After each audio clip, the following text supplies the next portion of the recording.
आज सकाळी 7 वाजता खेड प्रवासासाठी निघताना चला तर 4 किलोमीटर पूर्ण केले.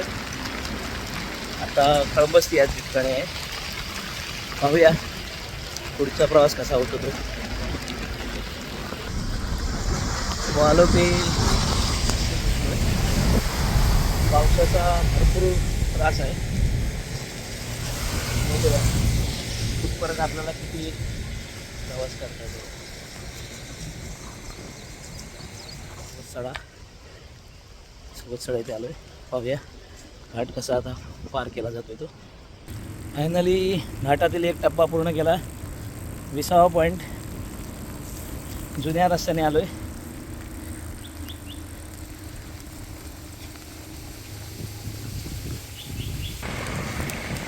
फायनली परशुराम घाट पार केला. आता पुढचा प्रवास पाहूया कसा होतो तो.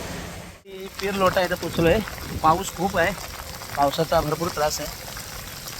बघूया आता कसं जवळ आलो. साधारण आज 50 दरम्यान झालेले असते. मला मी घड्याळ बघता येत नाही. एखादी एखादा सायकल आहे, एखादा मोबाईल आहे. पण मस्त असा पावसातली राईड ही माझी सायकल चालू करायची 3री राईड आहे. बघूया आता कितपत शरीर साथ देते.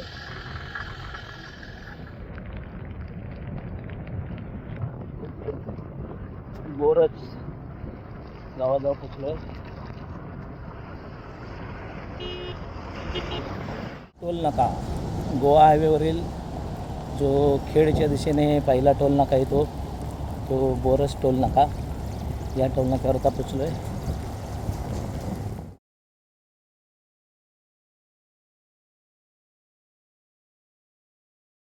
ते घाट उतरायला सुरुवात.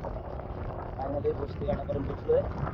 आता साधारण धरणा नाका 3 ते 4 किलोमीटर असेल.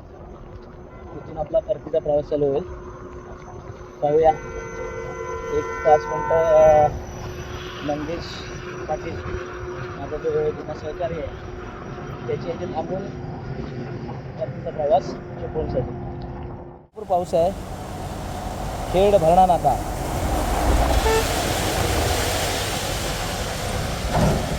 फायनली माझे सहकारी मंगेश पाटील याच्या दुकानात भरणा नाका येथे आता पोचलो आहे. त्याला वाटलं नव्हतं मी येईन असं चिपळूण अजून, तर तो सरप्राईज झाला. चला आता परतीच्या प्रवासाला सुरुवात करायची. फायनली खेडमध्ये आमचे गुरुवर्य विनायक वैद्य सर यांचा आशीर्वाद घेऊन आता मी परतीचा प्रवास चालू करतो आहे चिपळूणला. धन्यवाद. चालू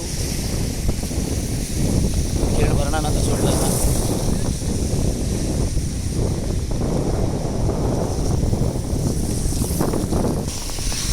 फायनली भोसले घाट पार केला न उतरता.